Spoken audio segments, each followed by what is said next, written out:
What's up? What's up, everybody? Welcome back to Political Idiots. I didn't know if I was going to be able to do a show tonight.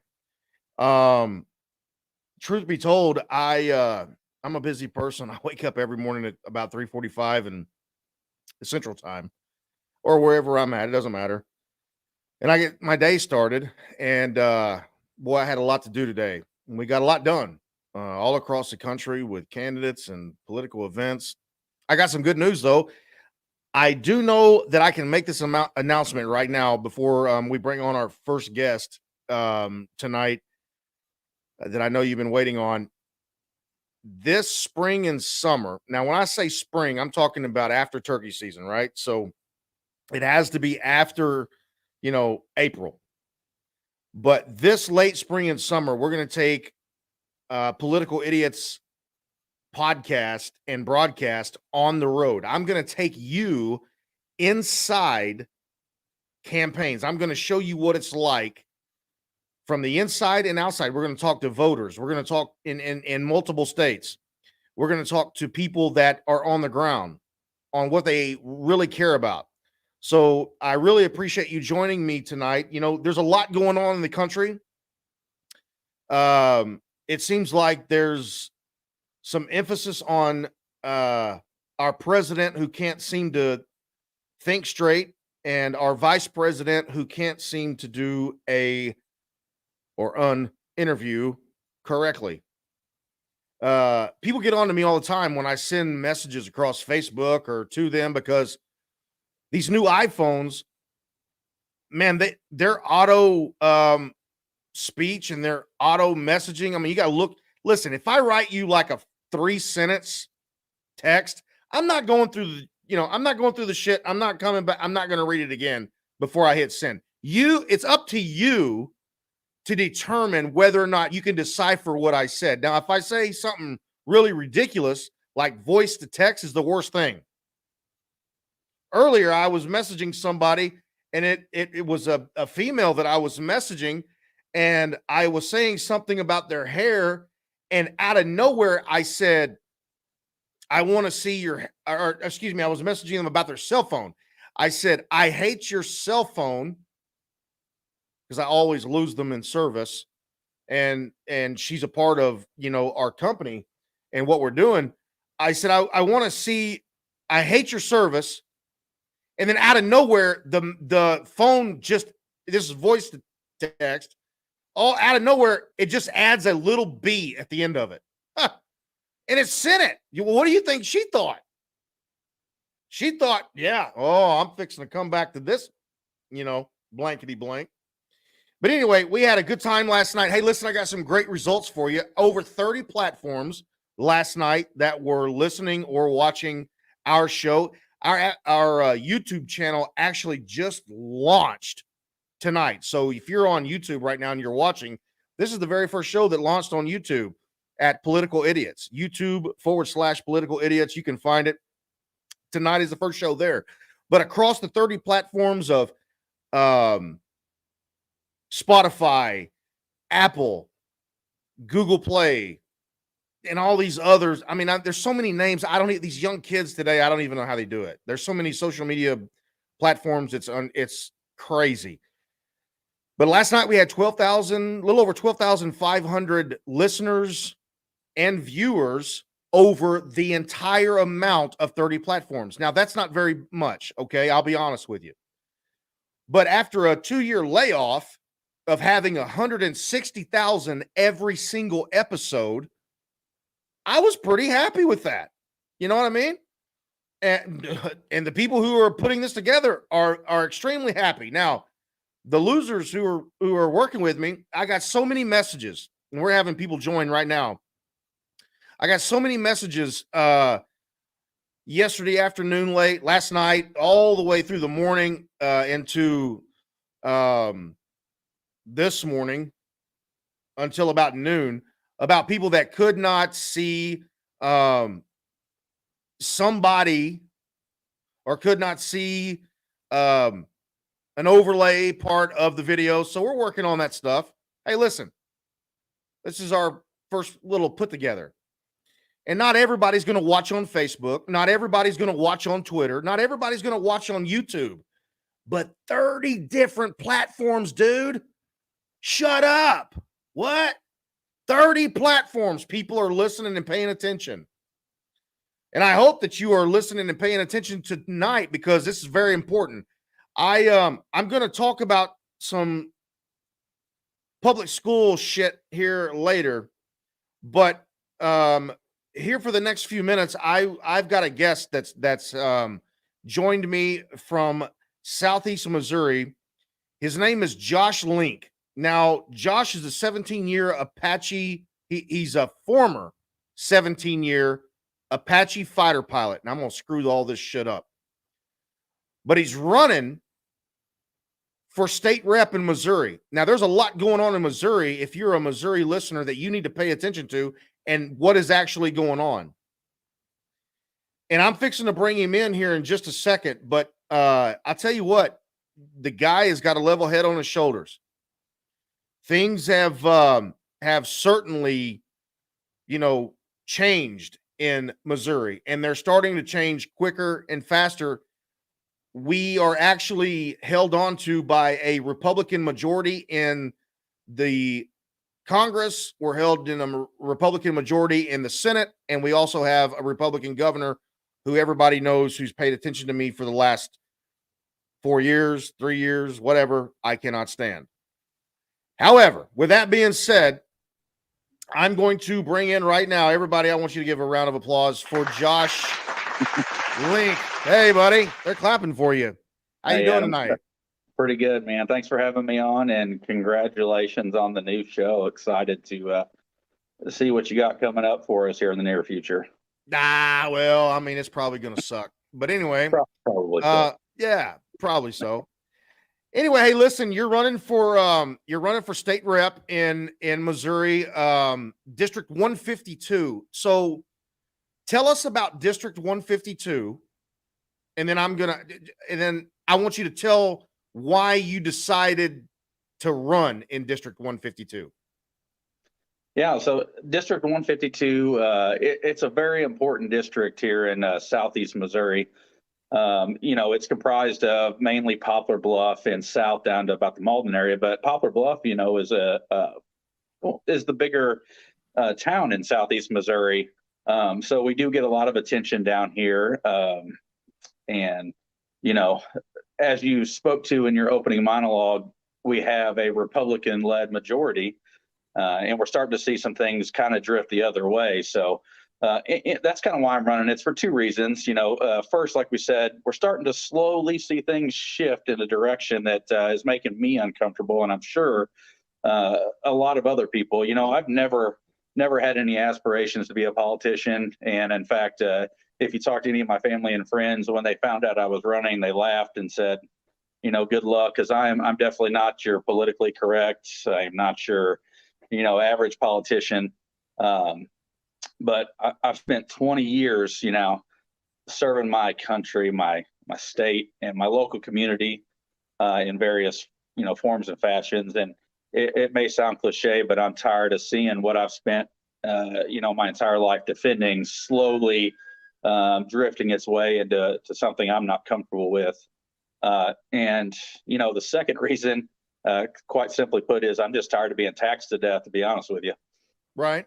How when you say that, being taxed to death? Now, I know that in the state of Missouri, this last year, the governor called a special session, and I can't believe that I'm even saying this, but the governor calls a special session and basically says we're going to vote on raising the gas tax 12.5 cents per gallon.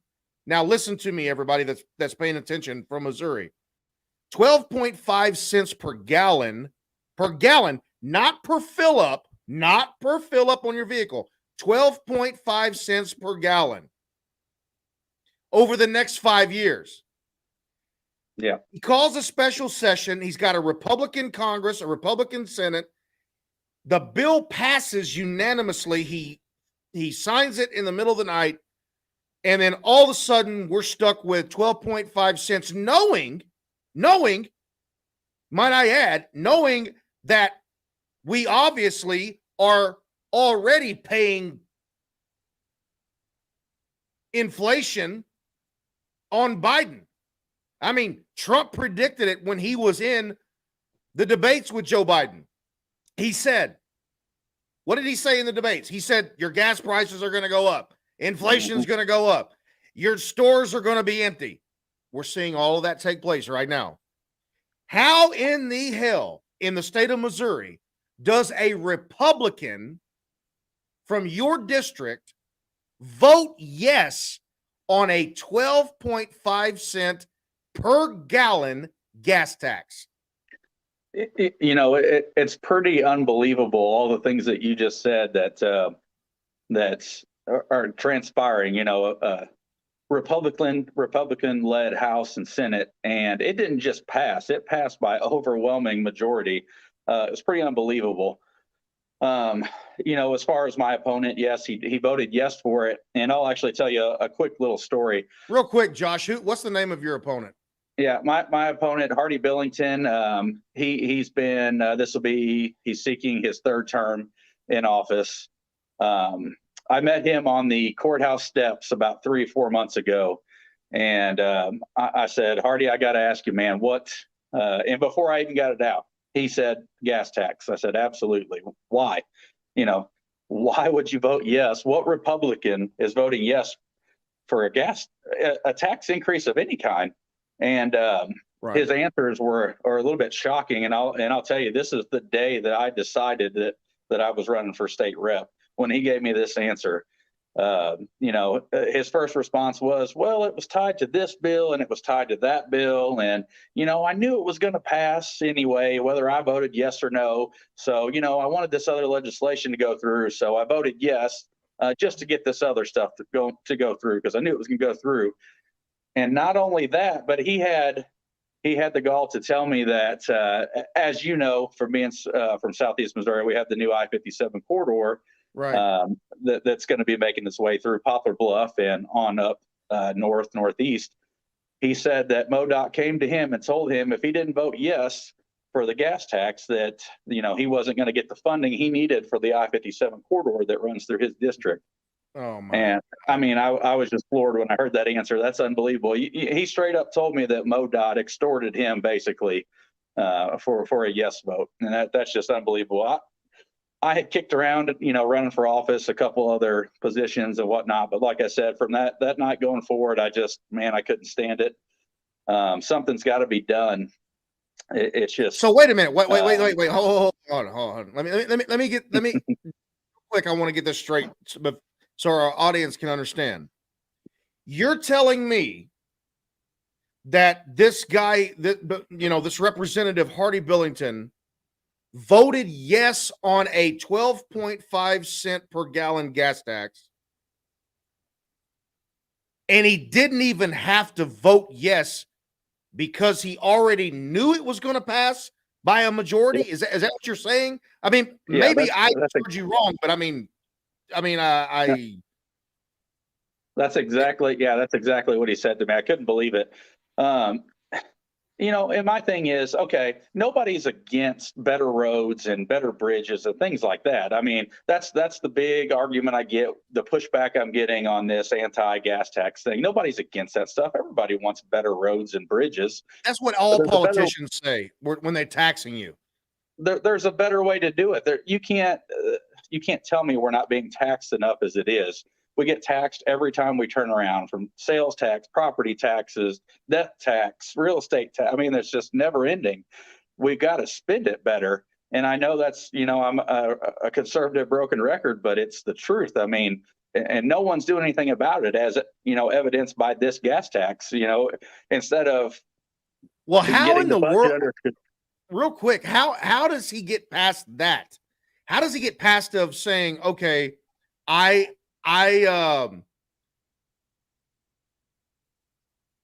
literally am going to pass a tax, or I'm going to vote to pass a tax that is going to affect now, this is the thing about the gas tax in the state of Missouri, right? You correct me if I'm wrong, Josh. This affects every single person in Missouri, not just like the Democrats say we're going to tax the wealthy. This affects every person, whether you are broke as a joke, you're a bum like the people who work for me, and I got to get donations on this show to pay them. Or if you're rich as hell, you're telling me that this 12.5 cent per gallon gas tax over the course of 5 years, and this is there, it's almost like the Republicans in Missouri are taking a page out of the Democrats' playbook in the 90s, roads and bridges. Right. It's incredible for so many reasons. But, one thing that really sticks out in my mind is, we've had 4 different instances of tax increases on the ballot in recent history, and District 152 has overwhelmingly struck them all. Actually, add 5 now that we put the use tax on there last November. But now we've had 5 in recent history, and it's been struck down by overwhelming fashion every single time. So regardless of what your personal opinion is as a state representative, you're there to represent the people of your district. And knowing that alone, he should have voted no, in my opinion, regardless of his personal feelings. And secondly, why was this not put to the people now that we mentioned it's been on the ballot? Right. There you go. Not specifically, the gas tax, but why would they run this through in the middle of the night in a special session? Why would this not go to the people to vote for? Because why they would say no. If they put it on the ballot, the damn thing would be shut down. Now, Josh, real quick, there was I don't know what you would call it, a special vote or whatever, not too long ago on a user tax hike in your district. And from what the research that I've seen, overwhelmingly, your district shut it down. Like, hell no, we don't want to be taxed at all anymore. Can you explain a little bit about that? Yeah. Now, the use tax, to be fair, is a little different from a traditional tax. It's and we don't have time to really cover that in depth. But what you just said is absolutely true. If you say the word tax to the people of this district, and heck, probably just about every district in the state of Missouri, it's going to be met with an overwhelming no, because the people have had enough of being taxed. I mean, like I said in the beginning, there's plenty of it to go around. It just needs to be spent better. We need to get a rein in on these special programs that we're running. We need accountability. That's the biggest thing is, we don't know where this gas tax money is even going. They can tell us it's going to roads and bridges, but we have no proof of that. We don't know. And Sure. As you probably know, and I both know, it's not going to go. If they're going to find something else to earmark that money for, it'll probably never see roads and bridges. So, there's plenty of tax money out there. We've got to spend it better. That's the plain and simple answer. Okay. Well, we've covered the tax issue. Obviously, nobody wants to be taxed anymore than what they already are. Inflation skyrocket. Gas prices are skyrocket on their own with Joe Biden. We don't need Republicans. Go ahead. And that's the next thing. Even if you thought the gas tax was a good thing, of all times now, when Joe Biden is taking office, gas prices are going through the roof. So even if you thought that the gas tax was a good idea, of all times, this is the absolute worst time to pass something like that. So I don't understand. How do you pass a tax like that? And this is what people got to understand. This is affecting families in your district, Josh, that are barely getting by as it is. Families, businesses, especially small businesses, these small trucking companies, farmers, this is hitting everybody hard. This is, it's 12.5 cents over 5 years. I've had some people sit down and do the math and say, well, it's really not that much money at the end of the year, but where does it end if you say yes to the gas tax? Because it's just a little bit of money through the year. Where does it end? Well, let's increase this tax. Let's increase our school levies. Where does it end? The people have been taxed enough. It's enough. Sure. It's just, we have enough burden on the people of this district right now that's the worst possible thing that could have passed at the worst possible time. Right. And I don't even understand how in the world that even got passed without it ever going to the ballot. because when the tax issue is put on the ballot in the state of Missouri, it is overwhelmingly shut down by the citizens of this statewide. They were nervous about doing it, and that's pathetic. Again, you're listening or watching Political Idiots right now on Facebook, Twitter, and 30 different platforms all across. Spotify, Apple iTunes, Google Play. So many I can't even mention. I forget. Tonight is the first night that our YouTube channel went live, so I'm excited about that. We're building back the podcast. We're bringing it on the road. We're going to have some awesome material. We're spending the first hour with Josh Link here, who's running for state rep in District 152. Now, Josh, you were a 17-year Apache helicopter pilot. Explain to the people who are listening, and I'm going to throw a graphic up here, and this is going to be a complete cluster fuck. But I'm going to throw a graphic up here that shows this. Explain to us what's going on. Oh, your phone's ringing. I love it when that happens on the live show. Sorry about that. Thought I had that off. This is you, dude. Right here. This is you. That's me. Yep. I left as Afghanistan 2013 and 14. Well, both pictures are. So, yeah. So explain to us, for everybody who's watching, what was your job in the military and where did you go? I know there's stuff you can't tell us, but I want you to explain it kind of a little bit in detail of what you did. Yeah. So 17 years of service in the United States Army between the National Guard and active duty. Not all 17 was an Apache pilot. I did that for about 10 years. Before that, I actually started here with the local 205th MP Battalion in Poplar Bluff, Missouri. And I served my first 5-6 years enlisted there before I went to flight school and learned how to fly. I didn't quite make the 20. They medically separated me at 17 years, so I do get my full retirement benefits at the end. I am a disabled veteran right now with the VA rating, so that's been a great help to the family. I do miss my military service. I'll tell you, flying Apaches was hands down the coolest experience of my life, and especially in Afghanistan. Saw some incredible things over there. And despite what a lot of people think, there's some actual beautiful parts of Afghanistan. Yeah, I've heard that those opioid fields are pretty beautiful once you. No, I can't confirm or deny. I hear you. If you want to learn a little bit more about Josh Link, just go to his website, www.joshlinkformo.com. Again, that's www.joshlinkformissouri or mo.com. You can donate there. You can be a part of his campaign. Josh, I want to ask you a few more questions, if you don't mind. I know we got the time before we go to a commercial break here in about 15 or 20 minutes here. Something that's going on around America. And I noticed the other day when I did some research on it that Missouri ranked 45th in the United States in teacher pay.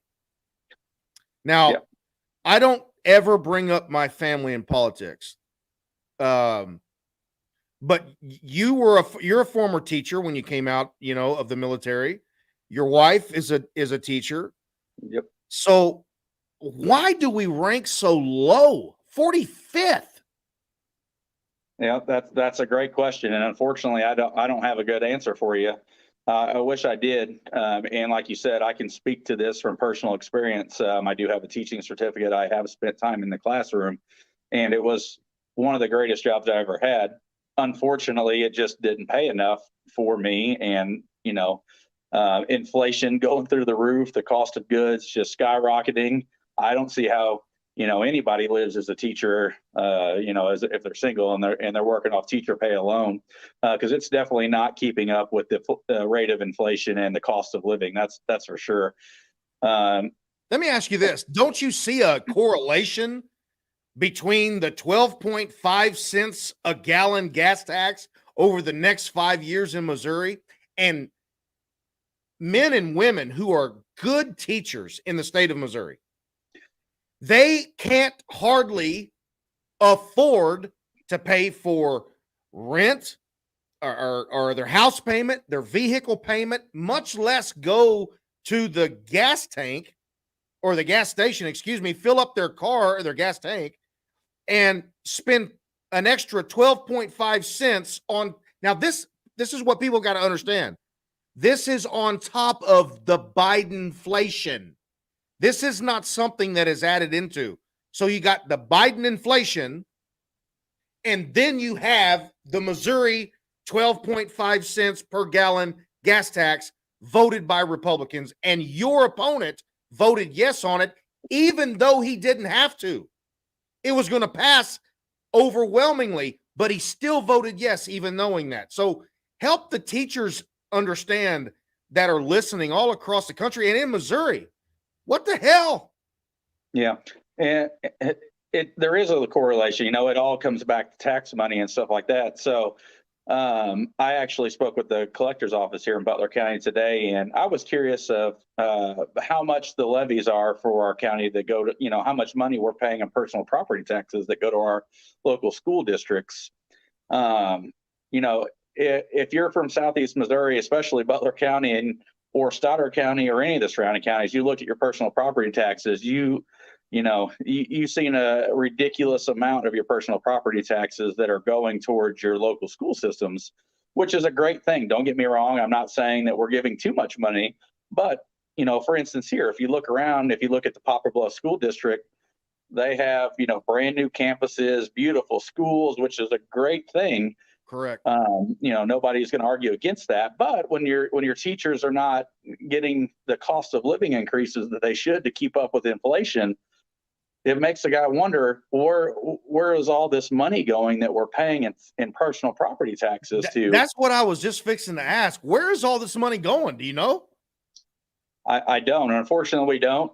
That's up for our school boards to answer. That's why we have school board meetings monthly. I suggest that you attend your local school board meetings and demand transparency, because we're paying, like I said, go look at your personal property taxes. It's all itemized. Yeah. I think I paid $800 of personal property taxes this year, and over 500 went to the local school district. Wow. That's per and household. Nobody knows where it's going. It's not going to teacher pay. I can tell you that. I can tell you that from experience. And it's a problem because, as you know, that's probably one of the most important jobs you could have in molding the minds of, our future. Right. And we can't.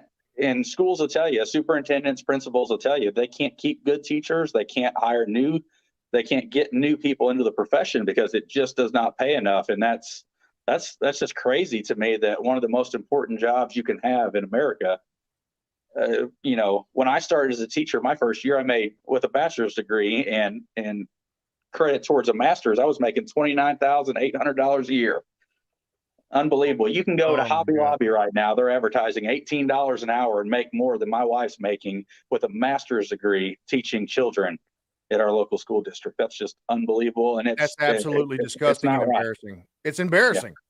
Yeah. I'm going to tell you something real quick. It's embarrassing for the state of Missouri or any state to where you can go to Hobby Lobby, which is a great company. Okay. I have not had any quarrels with them whatsoever, but they can go and make more money working an 8-hour shift than taking care of everybody's children, especially during this pandemic where teachers are, they're literally put in a stopgap because if, half their class goes out with quote unquote symptoms or they test positive, the state of Missouri is taking away a lot of their COVID pay. Or, some of them may not even be sick. Some of the teachers may not even be testing positive. Yeah. My wife is a great example. She was positive for COVID again for the second time over around November last year. And her school district now is not paying for that quarantine time. So she sat at home and used up every bit of sick pay she had to quarantine. And now she's stuck. She can't take another sick day the rest of the year or nothing. And she actually ate some of that quarantine period, not getting paid because it didn't cover the whole quarantine period. And that's just, to me, that's unacceptable as well. If you're making them work, they need to be covered when it comes to stuff That's like right. that. It's just like anything else, though. I mean, teachers, police officers, why would anybody take on the challenges of these careers and these professions when they can go to Hobby Lobby or in a multitude of other places and make almost just as much money and not have to put up with the stress of these jobs and parents and, just the public in general? It's just crazy. Sure. And good for, good for Hobby Lobby that they can afford to pay that much. I'm not knocking I was them. just fixing to say, what the hell are we all doing? Why am I Yeah. even on the damn radio? Why am I even on a podcast broadcast? I mean, I go to work at Hobby Lobby. You know what I mean? Smart. Yeah. They're getting good employees. They're not understaffed. They get people that are going to show up, but other people need to take a lesson from that. And I'm going to tell you, I would be the worst employee at Hobby Lobby because I would spend all of my hours over. If you've ever been to Hobby Lobby, if you've ever been to Hobby Lobby and you've been to the like memorabilia section where the sports are at and the hunting and fishing, I would just go get a chair somewhere over in the chair section. I would drag it over to that section. I'd sit down for 8 hours. Right. $20 an hour. And if I'm not mistaken, they're also, helping with insurance costs on some of these employees.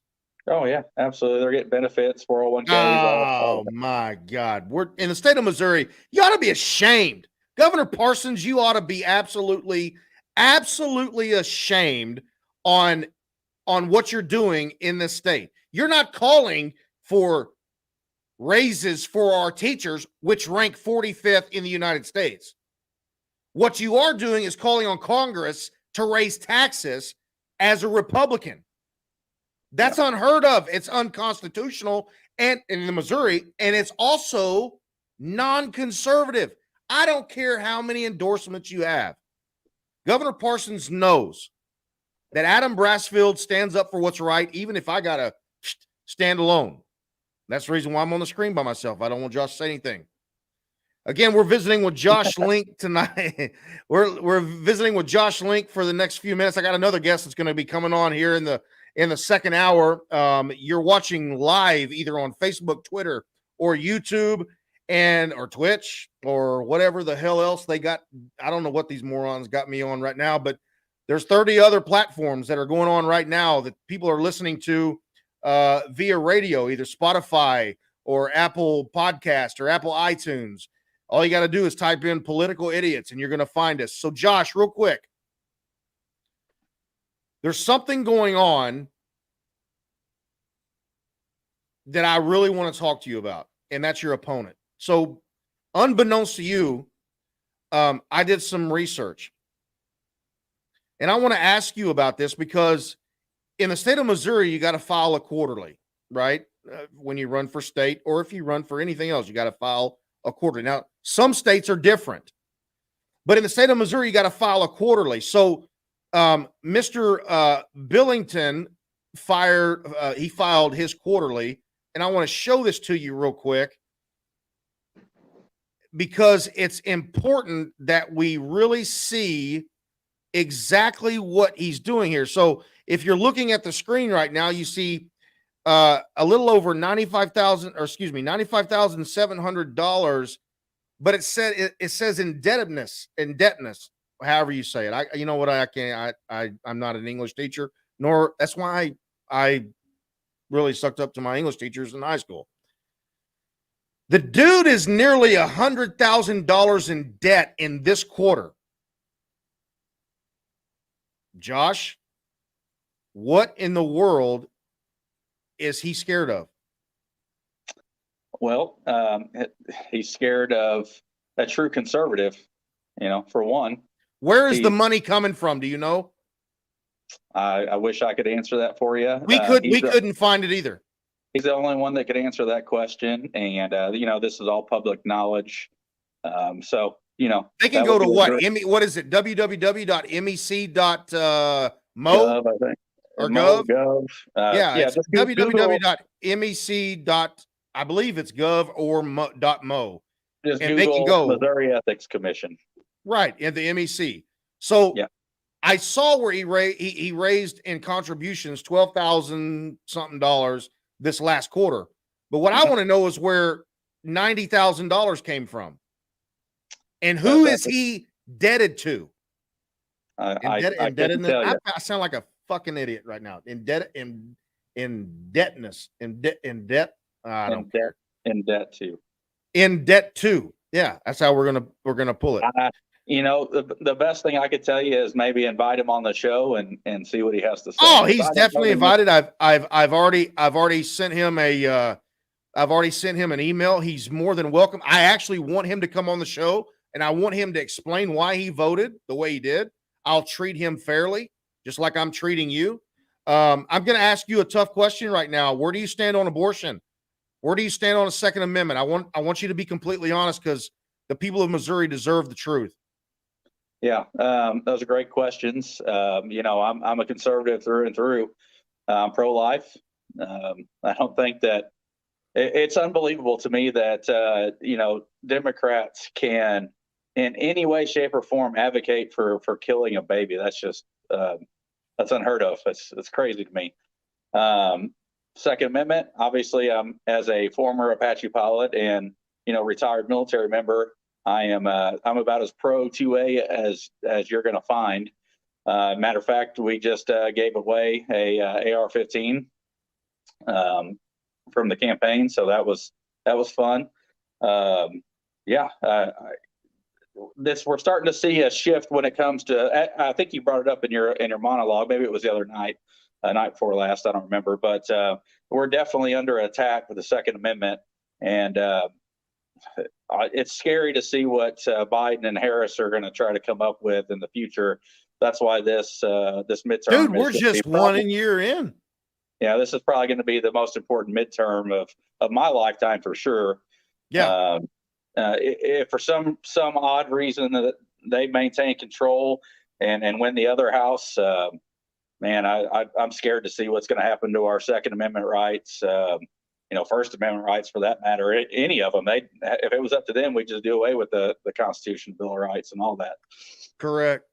But all right, so I mean, on CRT and these school board meetings, I'm going to have something to say here in a little bit about school boards. So, and I don't want you on the program when I talk about it, because I'm probably going to say some things that would not make people happy. But so, where do you stand on that?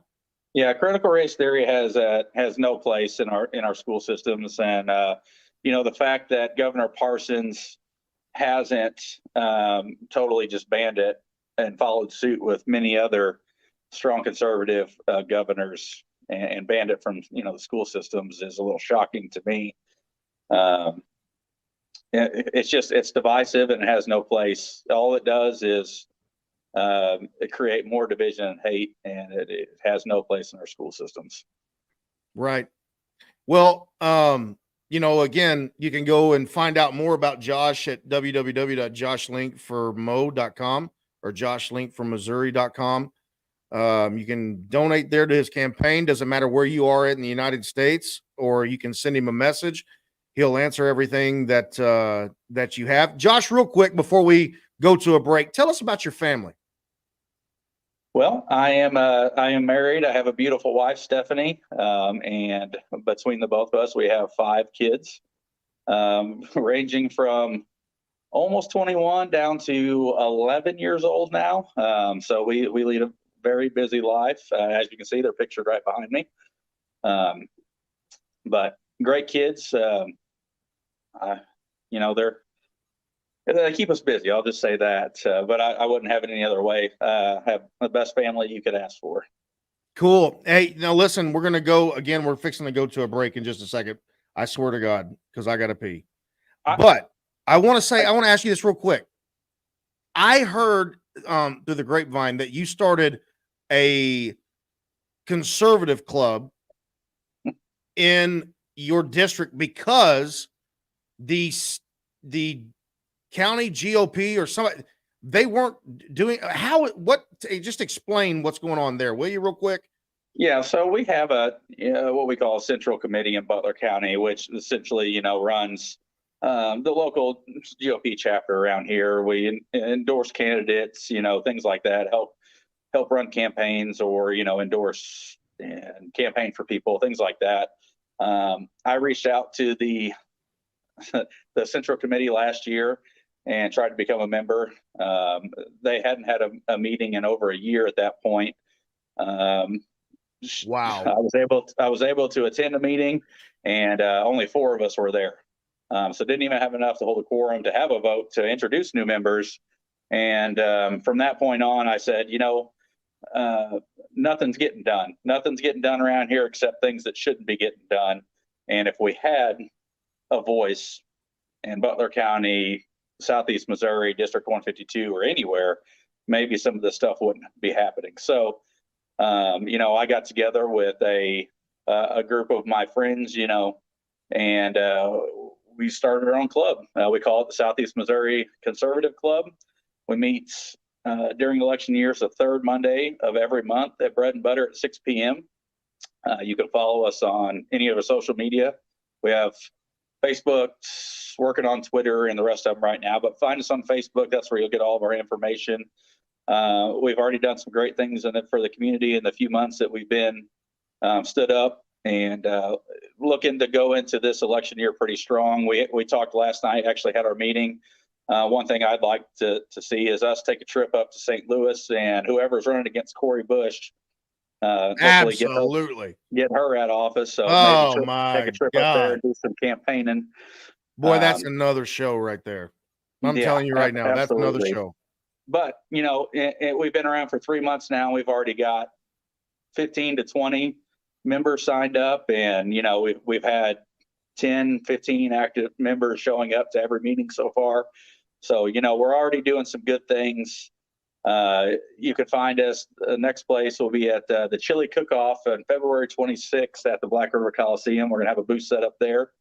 So come see us. And that's in the city of Poplar Bluff, right? Poplar Bluff, correct. Yeah. Got it.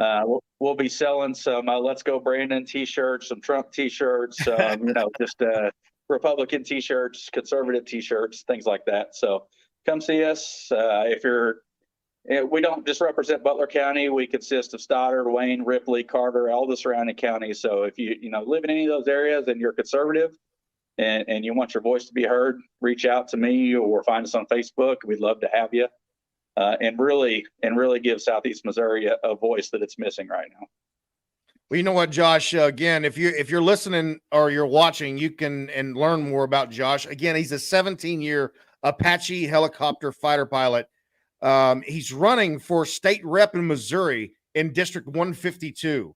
You can find him at www.joshlinkformo or joshlinkformissouri.com. Go donate $10, $15, $20 to him. Now, listen, in all fairness, I would love to have his opponent on our show. I want to ask him why he voted for that 12.5 cent gas tax per gallon. I want to know exactly everything that he has to say in rebuttal to Josh. I will treat him fairly on this show, just like I would treat anybody. Josh, if you said anything to piss me off, I'd tell you that. You know that about me, and I sure know that about you. It was awesome talking to you. Say hello to the wife and children for us. God bless you, and I hope you have a great night, Josh. Yeah, thank you. It's been a pleasure. Look forward to upcoming episodes and hearing what you got to say. Oh, shit's going to hit the fan on this. It's going to suck. All right, buddy. Thank you. Take care. God bless. Bye-bye. All right, everybody, we're moving on. We're about to go to break here in just a few seconds. One of the things that Josh just said is so important. Conservatives do not raise taxes. Where in the hell did we get that idea? I don't understand. We fought against that for 30, 20, 5, 40 years. I don't know. Pathetic. It's all over the country. We're losing our minds. Republicans don't know how to fight like Democrats. We've become a bunch of pansies. I got a feeling that dude's going to make some noise in District 152 in Missouri. We're fixing to go to break real quick. On the other side of the break, I got somebody special who's going to rev up the flames. If you're on Facebook right now, you probably want to share this If you're on YouTube right now, you probably want to share this. We're going to go to a 3-minute, a little over 3-minute commercial.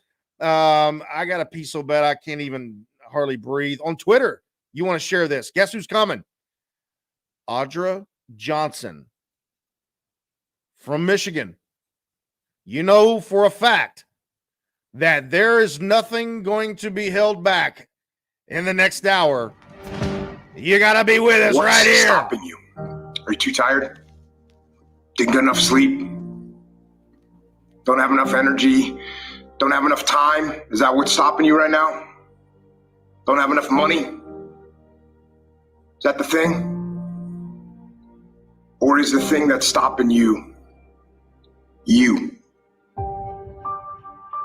Excuses sound best to the person that's making them up. Stop feeling sorry for yourself. Get off the pity potty. Telling everybody your sad and sob stories, trying to get people to show up to your pity potties and your pity parades. If you ever see me in a Rolls Royce, a 6 or 7-star hotel, living my life to the fullest, don't get jealous of me, because I worked my ass off to get it. Nobody handed me nothing. Wake your ass up. Awaken the beast inside. It's game on. It's go season. It's time for you to take advantage of the access and the resources that you have in your country and your community. You got a problem with your life. You got a problem with your environment. Do something about it. If you want it, go get it. Recognize the excuses are not valid. They're conjured up, they're fabricated, they're lies. And how do you stop the lies? You stop the lies with the truth. And the truth is, you have time. You have the skill, you have the knowledge and the support and the willpower and the discipline to get it done. The fruit of everything good in life begins with a challenge. Everything is uphill that's worthwhile. And it's not going to come to you, and it's not going to fall in your lap, and it's not going to be something that, oh my God, it just was so simple. It's always going to be difficult. If you want it, you gotta go get it. This is your chance. This is your shot. This is your moment. This is your time. This is your place. This is your opportunity. This is my time. This is my moment. Tomorrow. Ain't no such thing as tomorrow. We only got today. It's your dream. If you wanted to have it, get your butt up and make it happen. If you wanted to have it, rise and grind. You still got work to do. Stay on that basketball court. Stay on that football field. It's grind season, homie.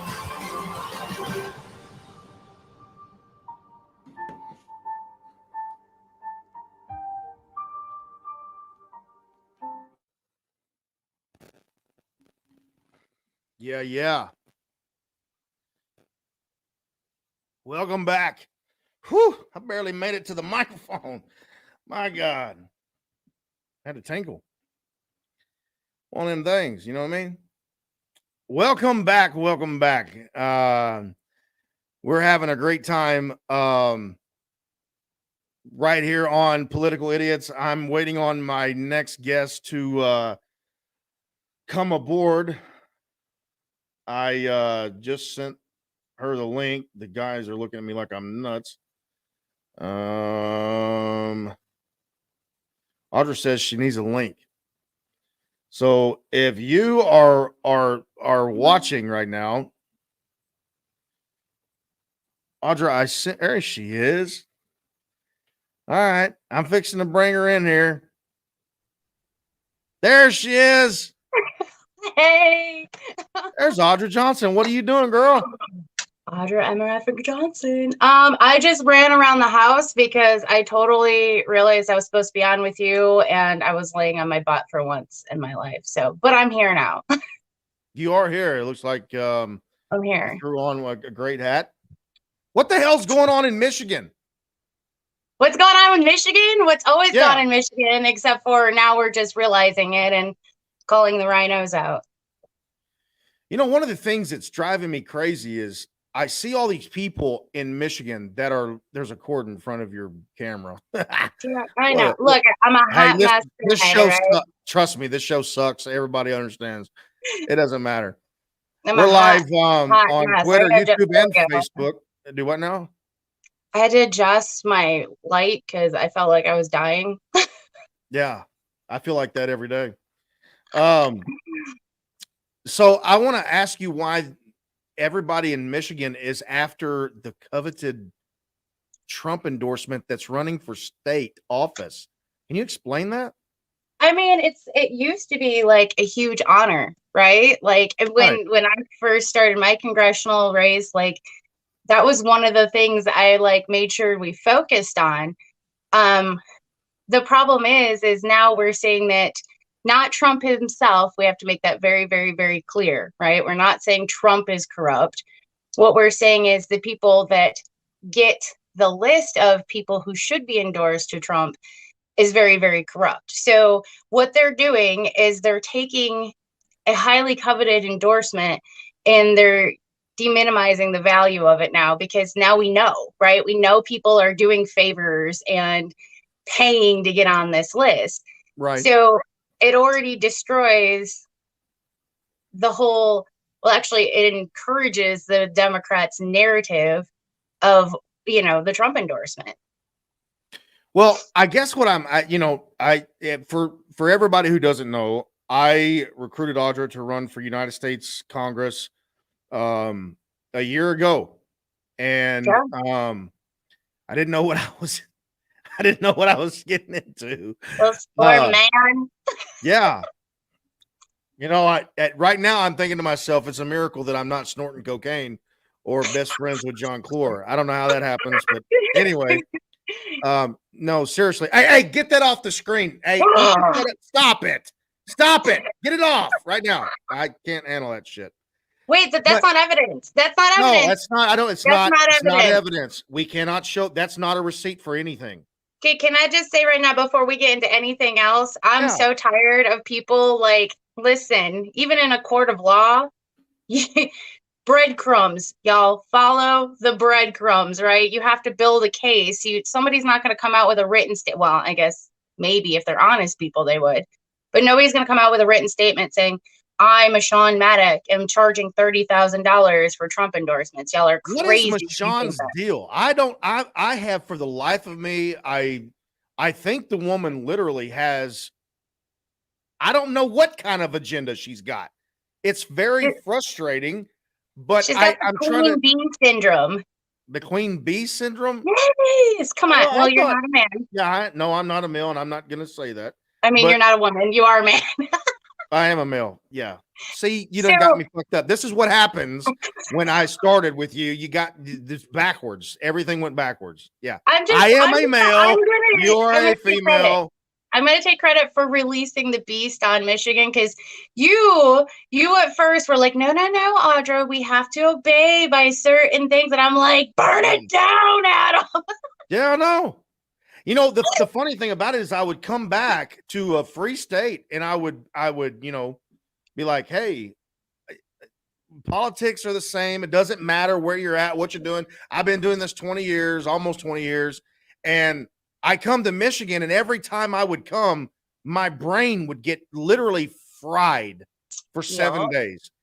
That there's so much corruption inside of Michigan. And listen, Audra, it's the Democrats.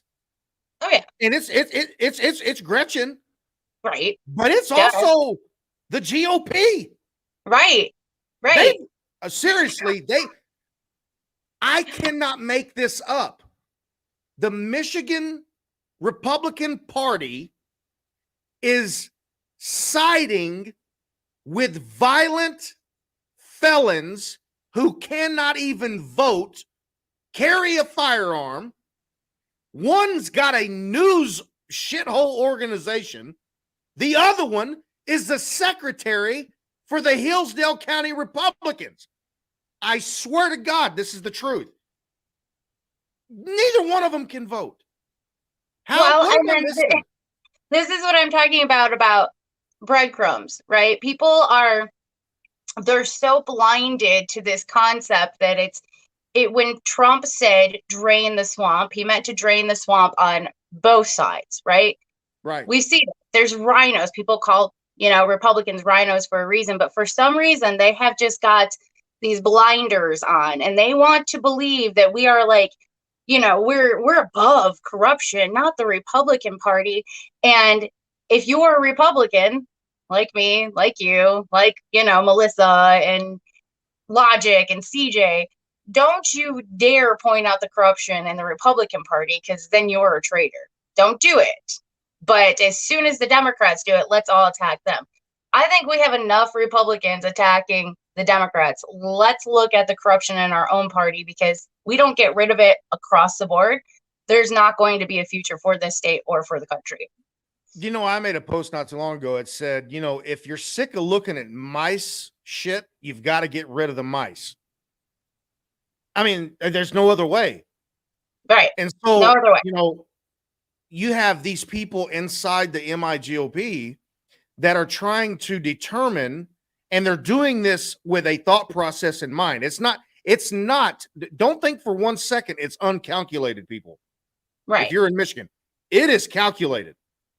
If anybody knows that, that's you and me. Yep.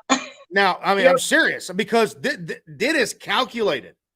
Everything that's going on inside the MIGOP, from Ron Weiser to Mashawn Maddock, all the way down to Stu Foster.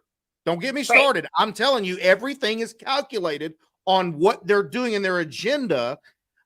I guess the people that are listening to the program, Audra, you're the mega bride. You're known for that all over the United States. I mean, Trump and Melania wrote you a personal letter on your wedding day to your husband, Jeff. Actually, I got 3 separate letters from them. 3 separate letters, okay. Yeah, your and an autographed picture of me and my husband. Yeah. Your husband, Jeff, is a former Marine, a former Army officer, one of very few that served in 2 different services of our military. And we're indebted to him. And you have been fighting so hard as an advocate in Michigan. When we started recruiting you, I mean, I was watching videos, I was seeing pictures, and I was like, okay, that girl right there, she has a rally cry. She has a fight in her. I want to go after her. Then we got to Michigan, and I was like, I don't know. She's good. I want to bring her to Missouri. Michigan, you're fucked. Right. Well, and that essentially is the problem. So if you are a true fighter, the swamp, the establishment of Michigan in GOP, in the Republican Democrat Party, they're going to come for you. And here's why. I'm a fighter. I stand for God, country, Constitution, right? Right. So they can't corrupt me. They can't bribe me with money. They can't bribe me with position, because honestly, I don't care about any of those things. And what the sad truth and reality is in Michigan, if Mashawn and her cronies can't control you, they will try to destroy you. Pay attention. I'm telling you, Michiganders, pay attention to who is recently getting these Trump endorsements. You can track it out. There's a couple of similarities, right? Like, so either Ben Wetmer, I believe how you say his last name, either he's running their campaign, he's either right. Mashawn Maddock, or I'm sorry, Matt Maddock, and their PAC have donated to these candidates.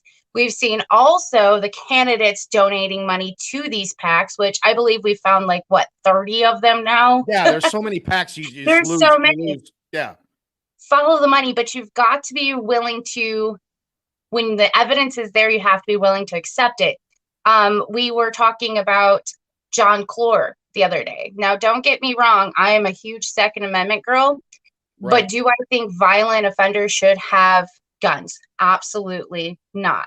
Correct. So I believe it was a different patriot had posted about it, and somebody was like, share the proof. So she shared the proof. She's like, here's his court records, here's his arrest record, what he's been charged, what he's been convicted of. And somebody was like, that's not proof. Oh my God.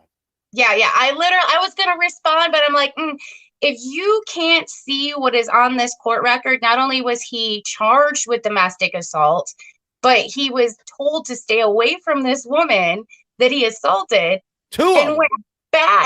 went back to bother her or harass her, and the police were looking for her. That's what it means when he offended a PPO. Right. Like, and these people are just like, no, nope, And nope, you are nope. Audra, you're a victim of domestic assault. Right. And I know I'm that a had to offend domestic you. survivor. I'm not a victim. I'm a survivor. Well, you know what I'm saying. I mean, you get it. I get it. But what I'm getting at is that had to be like, what? Yeah, Because it's a total slap in the face. It's a if total there's one slap. thing I know about Audra Johnson, and for those of you who are watching on YouTube, Twitter, and Facebook, or you're on the 30 different platforms of, live stream from Spotify, Apple iTunes, or Google Play, we're speaking with Audra Johnson. She's the former U.S. congressional candidate in District 3 in Michigan against Peter Meyer. She's got a beautiful family, and she's got a beautiful political future. And I am really, if you're a Michigander and you're not a conservative, I would be scared of her. No. If you call yourself a conservative and you're not acting like a conservative, you should be even more scared. That's even worse. Let me tell you something real quick before I go into this next question, Audra. I've been on several campaigns in my life. And one of the things that I just absolutely, Audra is so loyal to her beliefs that she will not fly if she's got to wear a fucking mask. So I had to ride in a vehicle, actually drive all over the country. You did. To the border, through tornadoes coming from Del Rio. Right? I thought I was going to die. Yep. Yeah, we all thought we was going to die. Then we went to Florida, and then we came back through, Alabama, Mississippi. This girl's campaigning all over the country. People are sending her money and support from all over the country. And I'm the one that was having to sit in a vehicle thinking the whole time, God bless if I could just get on an airplane. I'm not wearing a mask, Adam. She's not wearing a mask. I can tell you that. I drove to DC 10 hours each way twice in 1 week because I'm like, I'm not getting on that airplane. Oh my God. All right. So here's what I want to ask you real quick. And this is something that's very important. So I am hearing from my friends in Florida, right, that a bunch of Michiganders are leaving Michigan and they're moving to Florida. They're moving to Texas, Austin. Yep. So the state is being depleted of good people. Actually, some of them are liberals, but a lot of good conservatives are leaving the state, Audra, because they feel like there's no hope. What do you say to those people? What do you say to those people? I mean, I can understand it. If we look at the lines, the redistricting that was just drawn, conservatives have very little to none chance of winning some of these congressional seats. We're in a lot of trouble right now. I know the Republican Party, their official statement will be red wave, but I need to call attention for my Michiganders to 2018, where they guaranteed you that red wave too, where we got Nessel, Whitmer, and the entire regime of Whitla. We are in a lot of problems in Michigan. I know, even though how dedicated I am to Michigan, me and my husband even considered like, man, should we get out now? Should we run now while we can? People are fleeing. We lost 2 congressional seats because we did lose a huge population of our Michiganders. We're in some serious trouble now. And again, I go back to what we're seeing. The establishment, they're smart people. They're not stupid people. So what they are doing is they're flaunting candidates like John Rocha, like Angela Regas. They're flaunting them in your face, and you're supposed to accept that they're patriots. I think John Rocha even made a statement like, the establishment's going to run a establishment rhino candidate against me. I need you guys to understand we have created a problem in our country because we expect politicians to act a certain way. But what we're seeing is they're not, you might get the polished politician, right? You're going to get the polished politician, but he's going to lie to you. He's going to steal to you, and he's going to cheat you. John Rocha has already done all three of those things. He has lied to you. He told you he's been working. He takes care of his 3 kids. He's a business owner. By his own admission, he's been on unemployment. So while you're working your butt off through the COVID pandemic, because he claims he's overqualified, personally, if my children needed to be fed, I'd be working at Burger King if I had to. He's told you he's working. He hasn't. He's been on unemployment. He's told you, I didn't take any money under the table. And then when push comes to shove, he has to admit, yep, I've been taking tens of thousands of dollars. If these people are going to lie to you now, if they're going to take dirty money now, once they get into that seat, they will not be responsible for holding of your constitutional rights, but they're going to be held to whoever's paid for them to get in there. We know Michonne wants her husband in as Speaker of the House, and she's going to stack it however she can. And shame on those candidates that claim to be constitutional patriots that take her money and will do her bidding. Absolutely. That's incredible. If you're listening to Michigan right now, you're tuning into Facebook and you're watching this, please share it to your profile. Go to YouTube, YouTube.com/political idiots. You'll find us there. Share the YouTube file. If you're on Twitter, the same thing. Actually, it's under @Adam Brassfield. Audra, I want to talk about something you just said about Rocha. Everybody knows that, I got involved with Rocha in the very beginning. I'm sorry. No, I wasn't gonna say that. No, it's not. But one of the things that I noticed about him the other day, I was looking at his filings in the state, because I don't know if you heard, Audra, but the podcast Political Idiots and all 35 platforms are coming to Michigan this spring and summer.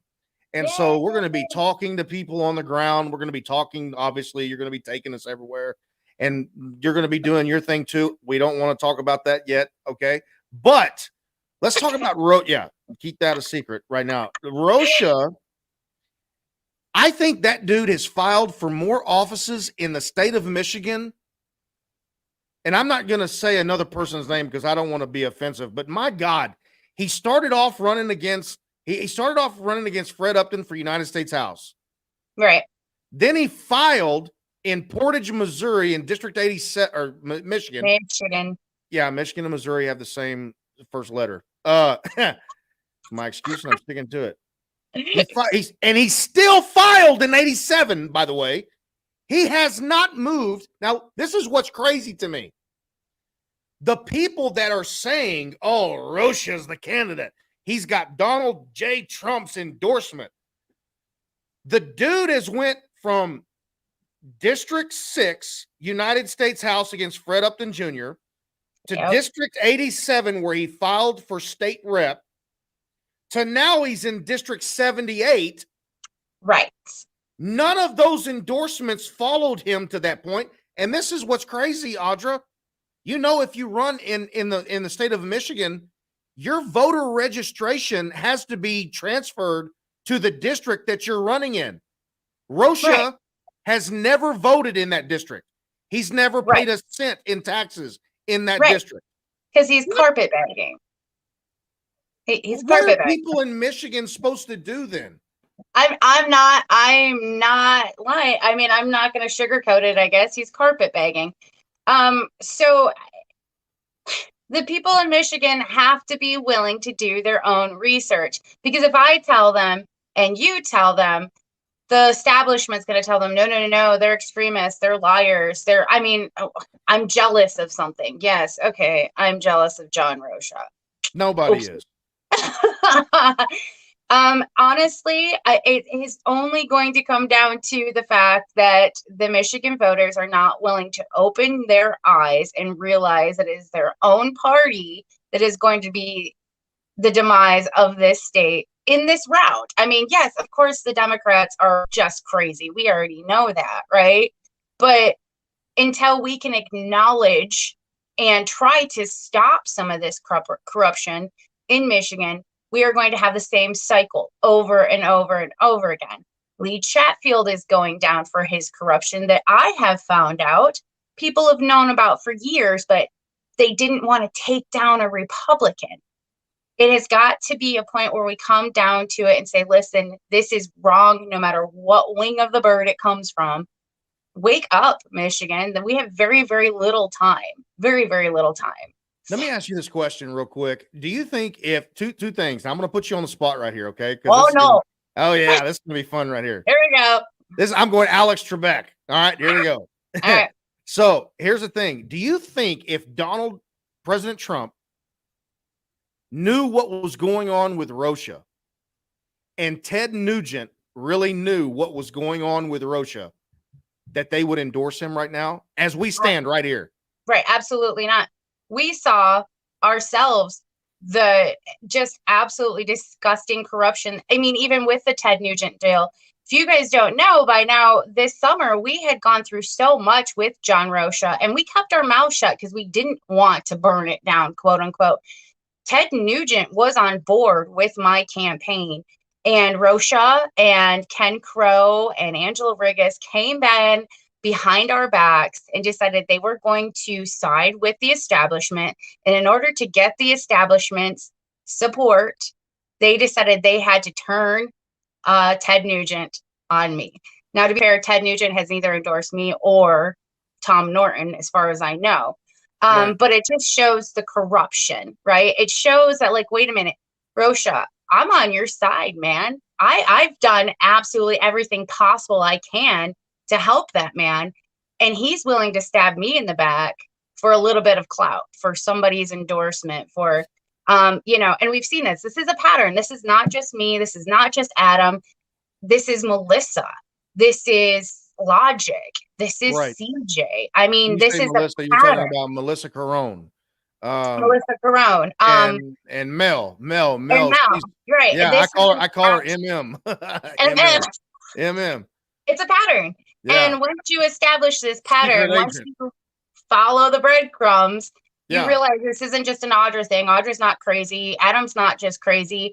This is a pattern. It's not about what's right. It's not about having good people stand up for the Constitution. It's about the power that John Rocha can get and that little corrupt group. I mean, it's almost like disgusting. You can see the little group forming.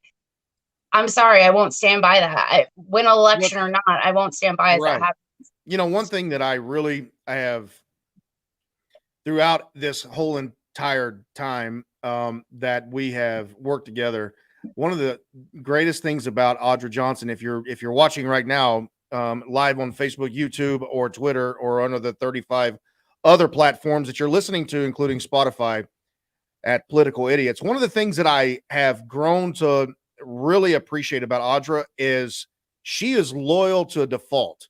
In other words, when she says she believes in it, unless you cut her throat, she's going to go down dying for that. She's been arrested multiple times. Right. We're going to the, I mean, hell, I'm, you know what I mean? I recruited her and knew this. Okay. Yep. All right. Yep. So, but she fights for every single amendment in the Bill of Rights, every single constitutional amendment this woman has always stood up for. And for the life of me, I can't understand why Michigan patriots can't just get up and come around it, because anytime I post anything about Rocha, I got text messages. Yeah. Ben Whitmore, I got text messages. Me and him, not me and not him and a third party, me and him. Okay. Right. I got messages from everybody. I got people calling me or messaging me on a daily basis. I've got so much shit on Michigan politicians right now. You know this, Audra. I've begged them to subpoena me to the House and Senate Oversight Committee, and I would come without an attorney.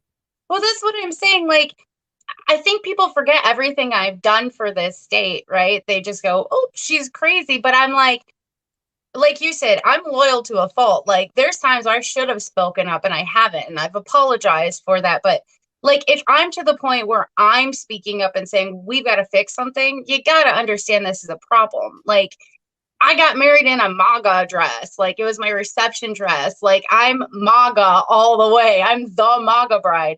If I'm standing up and saying something's wrong with these Trump endorsements, I feel like that at least, like, credits somebody to say, like, maybe we should look at this, but they don't. They just refuse to see what's right in front of them. You know what's so funny in politics, and again, I've just been on the inside of it for just over 18 years. I started off being a speechwriter, and I said this last night on the show. I said, the guy who taught me everything I know about politics, he always told me, he said, listen, doesn't matter if there's a D or an R in front of their name, they all are on the same team. So they're going to go out. They'll go on Christmas Day. They'll go to a debate with one another and call each other's mother every name in the book. And after that, they'll end up at the same bar. They'll end up at the same strip club. They'll end up at it doesn't matter. They're all on the same team. I literally was in Washington, D.C., and I shared this last night. I literally saw Bernie Sanders having dinner at one of the most famous restaurants in D.C. with one of the most conservative senators in the Republican Party. Yeah. They're all fighting. See, I could not sit down at dinner right now with John Rocha. There's no way in hell I'm going to sit across the table from Michonne Maddox unless I'm testifying against her. Right. Like, there's a lot of people that hate me personally. That's fine. You can hate me personally. But when you start to lie to the people of Michigan, when you start to stomp on their constitutional rights, that's the point where I don't want nothing to do with you.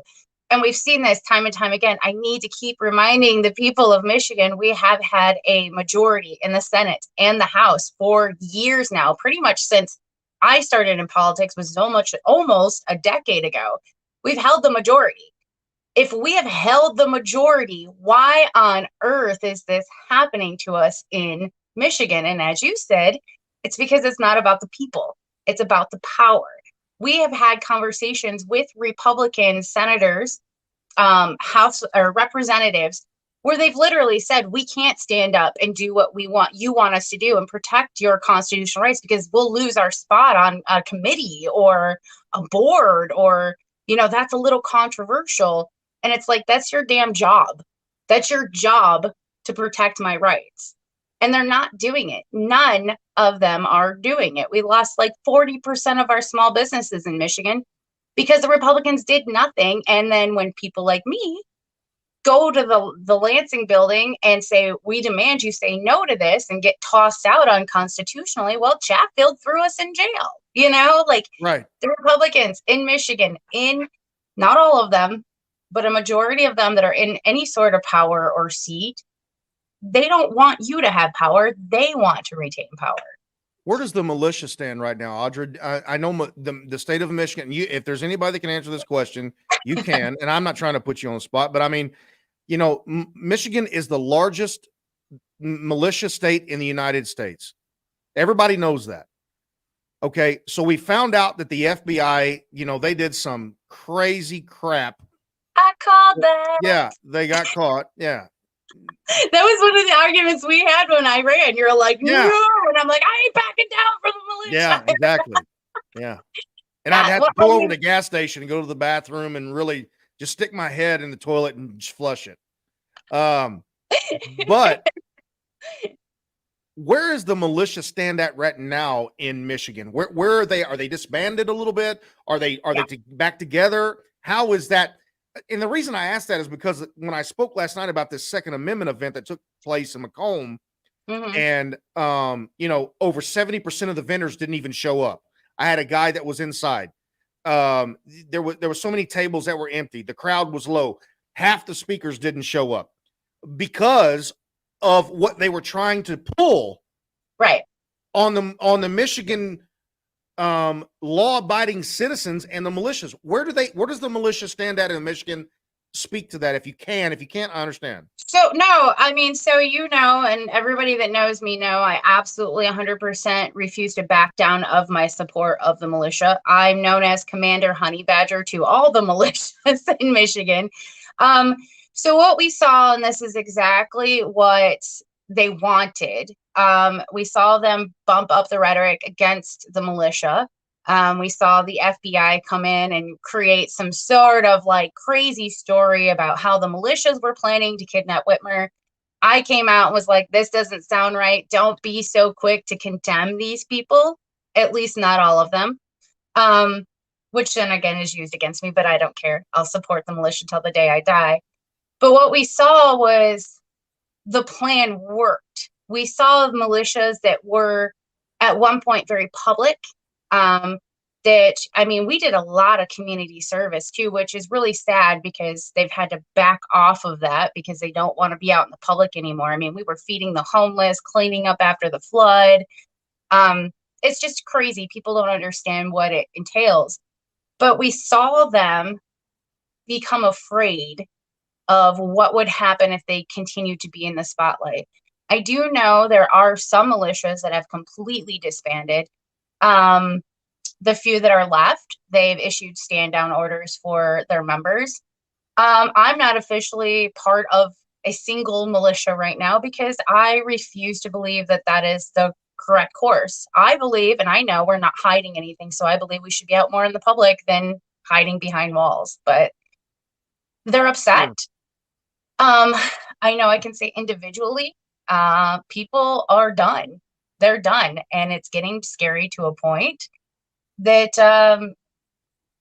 the American people aren't going to be able to take the constitutional rights being ripped away from them that their ancestors fought for. Is that the reason why we see the mass exodus from Michigan down to I think Florida so. and Texas? Because they just have had enough. They've had enough. I mean, you know, Brandon's administration just issued a special task force. We might as well call it the Gestapo, where they're going to start coming after people that speak out against the government. Well, I'm sorry, I don't know what history books you've read, but our country was literally founded on people speaking out against the government. So it's getting to the point where people are like, literally, I've had people call me and say like, hey, I'm moving to a free state. You coming with me? They're running to Texas, Arizona, Florida, especially. People are just running right now. And I have a feeling it's going to get worse. And I get called a warmonger when I say that, but there's actually a couple of universities just came out with studies saying that they agree with me. So guess I'm not so scary anymore. Real quick, and I'm gonna ask you this last question here, and then I'm gonna let you go so that I can end this show because I'm tired and this show sucks. So well, screw you too, Adam. Yeah, I mean this show. I mean, it's just me. It's me. Anybody else hosting, it would be huge. Me, it's this terrible. Adam, he's got Chubby Nixon. Yeah, Chubby Nixon. Thank you, Tom Norton. I appreciate you. I got all Tom Norton's dick pics, by the way. I just want to pull that out there. No. Yeah, no. I want to ask you this question real quick.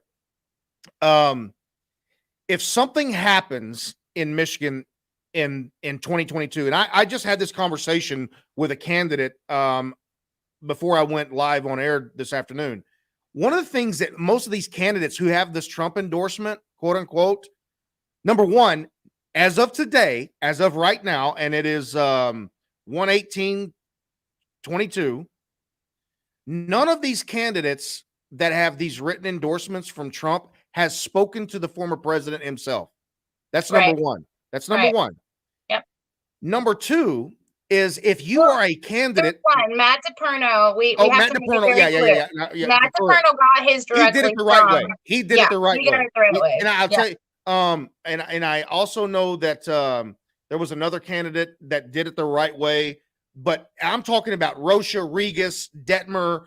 Oh my God, there's like 30 of them at the point. Rocha, Regas, Detmer, Coleman, Jack Coleman. They're not even all out yet. I mean, and it's like watching many. But anyway, here's what I'm saying: the idiots have not spoken to Trump. Okay, not even on the phone. No. All right. They flaunt around and take pictures of themselves receiving PAC money. Yeah. But here's where I'm getting at real quick. They've never talked to him. They have put their entire campaign on the line, being endorsed by somebody they've never spoke to. Yep. And when when a voter walks into and I want every candidate to listen to what I'm saying right now. This is so important. Out of the whole podcast tonight, broadcast, if you're listening and you're a candidate and you're running and you are literally slaving at the mouth to have an endorsement from a president that I absolutely respect, and he is my president. I love him to death. Trump daddy. But listen, he's not on the ballot in 22. No. When you walk into, as a voter, you walk into that box to make your vote in 2022, you will not see Donald J. Trump on that ballot. You will probably see him in 24 on that ballot. That endorsement may mean more then than it does now. But as a political analyst, and I'm looking at the whole thing, I'm telling people that are running for office right now, Donald Trump's name is not on that ballot in 22. Right. It's you. It's you as the candidate. It's you, what you've done for your community, your constituency, the people that are going to vote for you. His name's not going to be there. Right. There's And going to be actually, 700 Republican governors that are running for office in Michigan, but Donald Trump's name is not going to be on that ballot. Audra, what do you say to that as my last question? I mean, I say to that, there's people like me and Melissa Carone who pretty much had Trump's endorsement in the bag by our own, by our own activities, by going out, doing what's right, fighting for there. Me and Melissa had promised Trump endorsements, right? Trump was like, when you run, I will endorse you. You're great.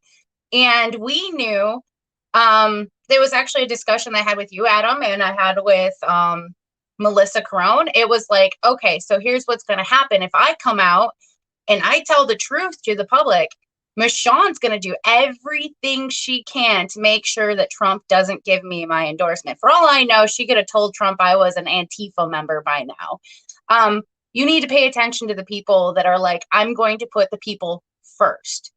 You need to pay attention to the people that are not about the money. They're not about the status. They're not about the corruption. That's right. And honestly, we're going to be the non-traditional candidate. We're going to be the people that say, hey, I might swear a lot, but guess what? When I say to F off, you probably should be paying attention to who I'm telling to F off. Right. Well, I mean, what you said, Audra, is so important. I mean, you got to pay attention. That's one thing that I've always respected about you, is that you've always been about the people. Yeah. And even the times, on the campaign trail for U.S. Congress, that, we would butt people you don't even know. we would literally butt heads, but you know what? We would always come together too. Yeah, Adam, we've cried together. We've done it all. Hey, quit telling people I cry. He did. It was so cute. Right. I was crying because I was like, I just wanted to save my country, and then he's crying. Nobody believe anything she's saying. But what I'm saying is that you made the politicians, if you were running anywhere else in the country other than Michigan, you would be running for governor right now. Right. Because of how much you care about the people in your constituency. Right. You never let anything else come in between you and them. You would talk to them every day on your phone. You would talk to them on Facebook. You would take we would be sitting down at dinner and you'd be taking a phone call from people that I'm like, who is this again? What are we doing? Why are they calling the campaign line? Why are they doing? But you would always make the time. And I think that's where candidates forget. Yes. That's why I like candidates like you. I like candidates like Melissa Carone. I like candidates like Michael Shalal. I love candidates that are Christine Barnes, people that are going to, put their hands listen, Audra, they're going to put their hands in the gap and go, wait a minute. Okay, this now is listen. where we fight, because I'm Gina Johnson. I know, that's fine. You can be all you want to. But here's what I'm saying. We can. I still love you. Still love you. The people have got to have the voice, right? Right. If the people aren't speaking and the endorsers are the only ones speaking, then actually the people have lost their voice. Absolutely. I mean, that's just basic math, right? Am I wrong? Right. I mean, when Ted Nugent was like, the greatest like compliment I've ever received from any of the people that were looking to endorse, even Trump, when Ted Nugent told Ken Crow and Tom Norton when they were trying to talk shit about me, and he was like, "It sounds like Audra has got bigger balls than any man in Michigan." I was like, I've got the text message on my phone. Yeah, I'll take that. Like if you if you want to listen to them and say I'm extreme, but as long as you remember that I was the one that stood in between the police and a business owner when they were trying to unconstitutionally arrest her, I'll take that, right? We have to take little victories, and we have to start understanding it takes all of us to stand. We can't talk about standing like Rosha does. Right. We actually have to take the stand. I've been in jail twice. I'm still alive. Okay, so that was the worst face I've ever seen in camera. I mean, God bless, Adam. What did you just do? Yeah, that's funny. You know, the cool thing about Michigan, and I'm gonna let you go, Audra, is there is enough for everybody who's a conservative, a real conservative. Yeah. There's enough. What we got to do is get rid of those people who are faking it. Right. They're faking it. They're selling your freedom. They're selling your freedom. It don't matter if they're Republican or Democrat. You are for sale in their eyes. Find a candidate. I'm one of them. Shalol's one of them. Melissa Caron's one of them. We got a bunch of them. That's correct. We aren't right. We have a whole list of them. Yes. Your freedom is not for sale. I don't care. Everybody's like, everybody's got a price. Nuh-uh. A true patriot does not have a price. I certainly don't, and I know they don't. I know you don't. And I was, I was literally thinking, oh my God, when Audra comes on the show, we're fixing to have a fight right on national. This might as well be national TV. But hey, I love you. Thank you, sis, for coming on. I appreciate it. I love you. Thank you so much. I appreciate it, and I will be talking to you soon. Everybody, let's give Audra Johnson a round of applause for coming on the show. Thank you, Audra. Guys, listen, thank you so much for coming on and being a part of Political Idiots tonight. You know, listen, in America, there is one thing that we all have to remember, and that is that we don't have to agree on every candidate, right? We don't have to. But what we have to agree on is the Constitution. That is given to us by God, and somehow we've forgotten about that. I don't care if you're running in Missouri like Josh Link is, that we had on the first hour. I don't care if you're running in Michigan, where Audra's at and where Melissa Caron is at. And where, Christine Barnes and all these other people that are running in the state of Michigan, Michael Shalal, Matt DePerno, all these people. But you've got to stand for the Constitution. You can have it out in the political arena. That's going to happen. Stop trying to act like it's not. But when you have it out in the arena and the people have had their choice, not the endorsers, when the people have had their choice and they've made their say known, that's it. It's over. It's time for America to stand up for what's right, even if we have to stand alone as patriots. I want to thank both of my guests tonight. Josh Link, again, if you want to go and look up more about him, you can go to www.joshlinkformo.com or joshlinkformissouri.com. You can read up more about him. Again, he was a 17-year Apache helicopter fighter pilot in the military. And then Audra, trust me, she's got something big coming very soon, and everybody in Michigan is probably going to shake about it and shatter about it. To everybody else who's watching and being a part of our program on YouTube for the first time tonight, Twitter Live, on Facebook Live, and the other 30 platforms streaming across the world. Hey, I love saying that. Sounds pretty cool. Makes me feel better about myself because I'm a village idiot. We will see you when I see you. I don't know if we'll be on tomorrow night. I'm not sure yet. Depends on what my guest lineup is. If not, I will see you very soon. We'll at least do 3 shows a week leading through the election. And then once the election is over with, we'll be 5 nights a week or 5 afternoons a week, depending on the time frame that the media company gives us. So God bless everybody. God bless the United States of America. And just know, if you come on my show, I'm bringing the heat. I'm going to disagree with you, but I'm bringing it. Good night.